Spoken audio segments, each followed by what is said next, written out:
السلام علیکم ورحمۃ اللہ وبرکاتہ۔ اگلا حرف ہے ہمارا حروف تہجی میں جیم۔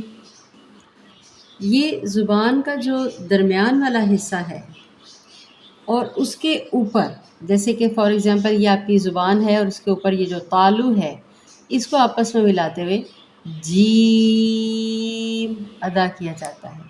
اور سب سے بڑی بات، اس کی آواز جے جے ہوتا ہے نا انگلش میں جے، اس طرح ج ج، ٹھیک ہے، اس کو باریک پڑھا جاتا ہے۔ یہ ایک ہی حرف ہے، اس لیے سب، جیسے با سب سے آسان لفظ ہے، اسی طریقے سے میرا خیال ہے جیم بھی بالکل آسان لفظ ہے، لیکن اس کو پڑھنا آپ نے بڑی مد کے ساتھ، اس کو کیونکہ اس کے اندر یائے مدہ بھی آ رہی ہے، تو آپ نے اس کو کھینچ کر بڑی مد کے ساتھ پڑھنا ہے جیم جیم۔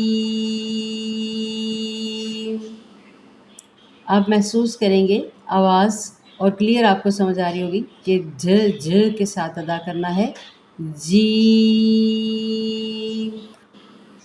5-7 مرتبہ پریکٹس کرنے سے انشاءاللہ آپ کو یہ بالکل کلیئر پڑھنا آ جائے گا۔